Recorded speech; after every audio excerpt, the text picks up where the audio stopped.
you Pennsylvania, and I'll show you. We have so many facts and statistics, but you know what? That doesn't matter, because we have to solve the problem that we have right now. That's old news. And the problem that we have right now is we have a nation in decline, and they have put it into decline. We have a nation that is dying, David. Mr. President, thank you. Vice President Harris, you heard the president there tonight. He said he didn't say that he lost by whiskers. So he still believes he did not lose the election that was won by President Biden and yourself.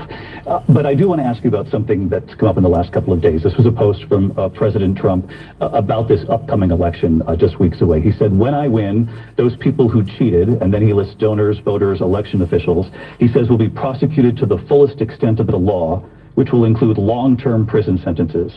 One of your campaign's top lawyers responded saying, we won't let Donald Trump intimidate us. We won't let him suppress the vote. Is that what you believe he's trying to do here? Donald Trump was fired by 81 million people. So let's be clear about that. And clearly he is having a very difficult time processing that.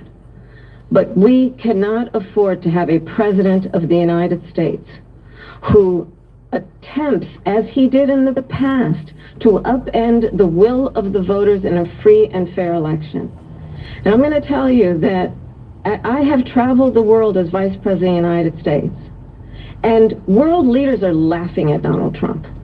I have talked with military leaders, some of whom worked with you, and they say you're a disgrace. And when you then talk in this way in a presidential debate and deny what over and over again are court cases you have lost because you did in fact lose that election, it leads one to believe that perhaps we do not have in the candidate to my right the temperament or the ability to not be confused about fact. That's deeply troubling, and the American people deserve better. I'll give you 1 minute to respond, Mr. President. Let me just say about world leaders. Viktor Orban, one of the most respected men, they call him a strong man. He's a tough person, smart. Prime Minister of Hungary. They said, why is the whole world blowing up? 3 years ago it wasn't. Why is it blowing up? He said, because you need Trump back as president. They were afraid of him. China was afraid, and I don't like to use the word afraid, but I'm just quoting him. China was afraid of him. North Korea was afraid of him. Look at what's going on with North Korea, by the way. He said Russia was afraid of him. I ended the Nord Stream 2 pipeline, and Biden put it back on day one, but he ended the XL pipeline. The XL pipeline in our country, he ended that. But he let the Russians build a pipeline going all over Europe and heading into Germany, the biggest pipeline in the world. Look, Viktor Orban said it. He said the most respected, most feared person is Donald Trump. We had no problems when Trump was president, but when this weak, pathetic man that you saw at a debate just a few months ago, that if he weren't in that debate, he'd be running instead of her. She got no votes. He got 14 million votes. What you did, you talk about a threat to democracy. He got 14 million votes, and they threw him out of office. And you know what? I'll give you a little secret. He hates her. He can't stand her. But he got 14 million votes. They threw him out. She got 0 votes. And when she ran, she was the first one to leave because she failed. And now she's running. I don't understand it, but I'm okay with it because your time is I think we're going to do very well. We've got a lot more to get to. Turning now to the Israel-Hamas war and the hostages who are still being held, Americans among them. Vice President Harris, in December, you said, quote, Israel has a right to defend itself, but you added, quote, it matters how, saying international humanitarian law must be respected. Israel must do more to protect innocent civilians. You said that 9 months ago. Now an estimated 40,000 Palestinians are dead. Nearly 100 hostages remain. Just last week, Prime Minister Benjamin Netanyahu said there's not a deal in the making. President Biden has not been able to break through the stalemate. How would you do it? Well, let's understand how we got here. On October 7, Hamas, a terrorist organization, slaughtered 1,200 Israelis. Many of them young people who were simply attending a concert. Women were horribly raped. And so absolutely, I said then, I say now, Israel has a right to defend itself. We would. And how it does so matters. Because it is also true, far too many Innocent Palestinians have been killed.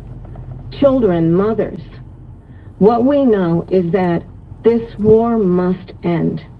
It must end immediately, and the way it will end is we need a ceasefire deal and we need the hostages out. And so we will continue to work around the clock on that. Work around the clock, also understanding that we must chart a course for truth. And in that solution, there must be security for the Israeli people and Israel, and in equal measure for the Palestinians. But the one thing I will assure you always, I will always give Israel the ability to defend itself, in particular as it relates to Iran and any threat that Iran and its proxies pose to Israel. But we must have a two-state solution where we can rebuild Gaza, where the Palestinians have security, self-determination, and the dignity they so rightly deserve. President Trump, how would you negotiate with Netanyahu and also Hamas in order to get the hostages out and prevent the killing of more innocent civilians in Gaza? If I were president, it would have never started. If I were president, Russia would have never, ever, I know Putin very well, he would have never, and there was no threat of it either, by the way, for 4 years, have gone into Ukraine and killed millions of people when you add it up, far worse than people understand what's going on over there. But when she mentions about Israel, all of a sudden, she hates Israel. She wouldn't even meet with Netanyahu when he went to Congress to make a very important speech. She refused to be there because she was at a sorority party of hers. She wanted to go to the sorority party. She hates Israel. If she's president, I believe that Israel will not exist within 2 years from now. And I've been pretty good at predictions, and I hope I'm wrong about that one. She hates Israel. At the same time, in her own way, she hates the Arab population because the whole place is going to get blown up. Arabs, Jewish people, Israel will be said of Putin that he can do whatever the hell he wants and go into Ukraine. Russia went into Ukraine. It was brilliant. It is well known he exchanged love letters with Kim Jong-un. Stop it. And it is absolutely well known that these dictators and autocrats are rooting for you to be president again because they're so clear. They can manipulate you with flattery and favors. And that is why so many military leaders who you have worked with have told me you are a disgrace. That is why we understand that we have to have a president who is not consistently weak and wrong on national security, including the importance of upholding and respecting in highest regard our military. Vice President Harris, thank you.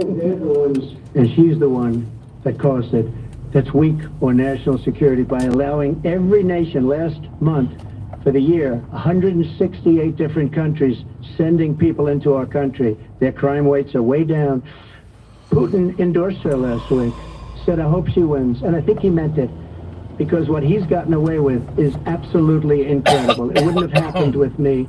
The leaders of other countries think that they're weak and incompetent, and they are. They're grossly incompetent. And I just ask one question. Why does Biden go in and kill the Keystone Pipeline and approve the biggest deal that Russia's ever made, Nord Stream 2, the biggest pipe anywhere in the world, going to Germany and all over Europe? Because they're weak and they're, by the way, gets paid a lot of money. Thank you. We have a lot of issues to get to. We'll be right back with much more of this historic ABC News presidential debate from the National Constitution Center right in Philadelphia. Back in a moment. Whoa. When your personal safety is Whoa. threatened, you have a right to defend yourself. Oh my But it's your goodness. responsibility. Is your finance software not cutting it? All right, so I'm going to stop this stream. We're gonna go to another stream because YouTube. I'm sure I'm not the only one having problems. I cannot find signal. The doc was he did everything he can to try to log on, but it wasn't working. So we're going to. What are we going to do? We are going to. Why is there so much traffic over here? What? So I'm gonna get off this stream. I'm gonna come back in with room for the doc to come in, and then we're gonna discuss what we're hearing. This is absolutely the most ridiculous debate I ever heard, ever in my, well, I've only been paying attention since 2008 with Obama, when I just couldn't understand how the hell this guy only talks for 15, 20 minutes. And that's supposed to be like all we hear. Well, hope. When he kept saying hope, I was like, can you run on a hope platform? This woman is running on, I don't even know. I have to keep it real. Like, let me just save my thoughts until we come right back. All right? Give me a second.